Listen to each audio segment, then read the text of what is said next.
Moi, j'ai repris la Compagnie des livres en 2022 sans être libraire. Avant cette reprise de formation, je suis ingénieure en agriculture et j'ai travaillé 10 ans dans le commerce international, donc vraiment rien à voir. Et j'ai eu envie en fait de me rapprocher du monde du livre. Moi, j'ai toujours eu une sensibilité envers ce domaine et surtout faire quelque chose de plus local, de m'ancrer sur mon territoire. Donc quand j'ai su que la librairie de ma ville, donc Vernon en Normandie, cherchait un repreneur, voilà, c'était les planètes s'alignent et donc je suis partie sur ce projet de reprise qui s'est concrétisé donc en mars 2022, il y a un peu plus de 3 ans maintenant.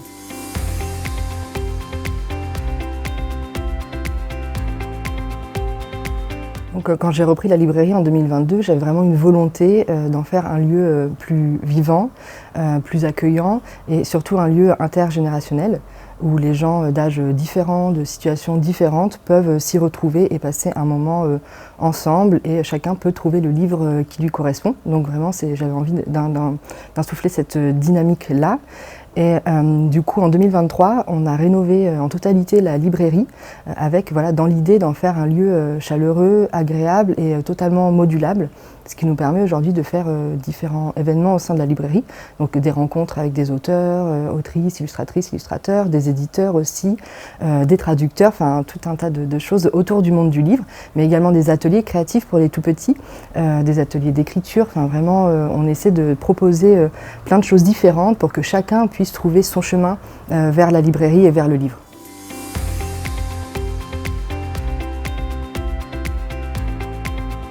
Donc moi j'ai laissé un an, enfin je me suis laissé un an après la reprise pour vraiment découvrir le lieu, découvrir les lecteurs, les lectrices qui y viennent et comprendre un peu son fonctionnement et surtout définir mes envies concrètes par rapport à ce lieu. Donc ça m'a pris à peu près un an vraiment voilà, pour m'installer et découvrir la librairie. Et j'ai eu la chance aussi d'obtenir la bourse Lagardère, ce qui m'a permis voilà, d'apporter un budget à ce projet de rénovation qui a également été soutenu par le CNL et le FADEL.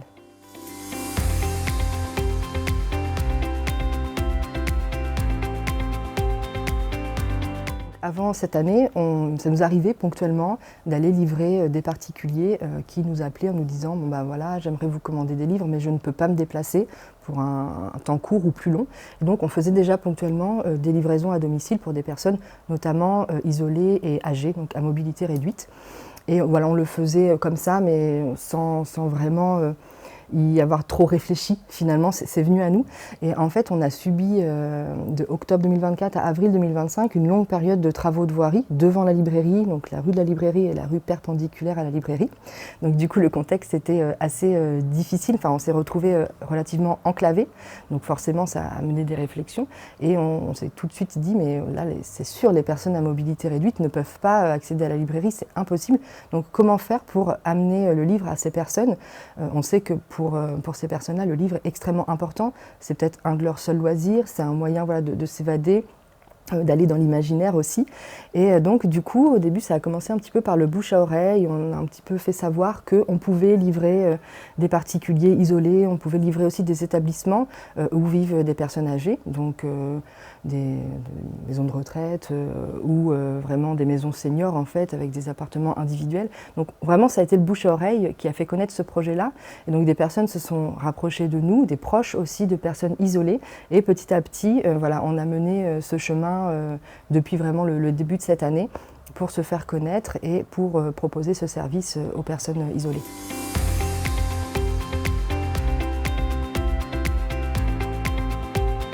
Le retour est très positif forcément parce que ça leur permet d'avoir un lien avec un commerce, une librairie locale et non pas forcément uniquement un site internet par exemple.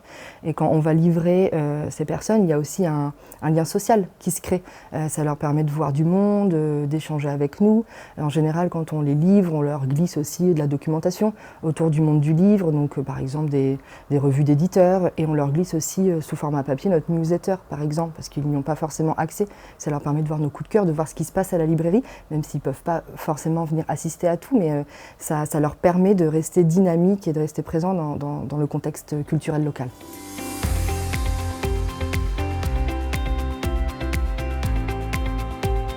Oui, bien sûr. Donc, des idées, je pense que comme beaucoup de libraires, on en a mille et une à la minute, peut-être même trop. Donc, il faut savoir faire des choix.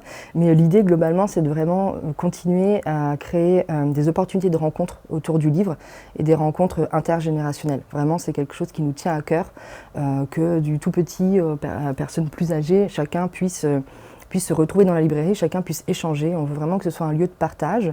Donc ça, autant dans nos murs, à la librairie, que hors les murs, pour vraiment s'inscrire dans la dynamique culturelle de Vernon. Donc par exemple, la semaine prochaine, on organise notre premier pique-nique coup de cœur. Donc là, l'idée, c'est on va aller le soir en bord de Seine à Vernon et les participants peuvent venir seuls, en famille, entre amis, avec un ou deux livres coup de cœur à partager. Éventuellement, s'ils le peuvent, un petit repas aussi à partager là encore. Et l'idée, c'est de faire une soirée conviviale où on échange autour du livre. Et je sais déjà qu'il y aura des coups de cœur en littérature de jeunesse, en littérature adulte, et que les genres vont se mélanger. Donc ça, c'est extrêmement important pour nous de créer ces moments-là.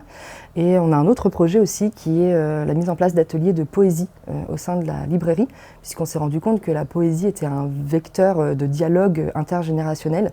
Autant les petits que les plus grands s'y retrouvent. Et c'est un moyen, finalement, qui peut paraître peut-être un peu élitiste encore dans nos esprits, mais qui est vraiment extrêmement abordable. Et on souhaiterait créer des ateliers, donc peut-être pour adultes et pour enfants, et pourquoi pas des ateliers aussi où petits et grands pourraient se retrouver et travailler autour de la poésie.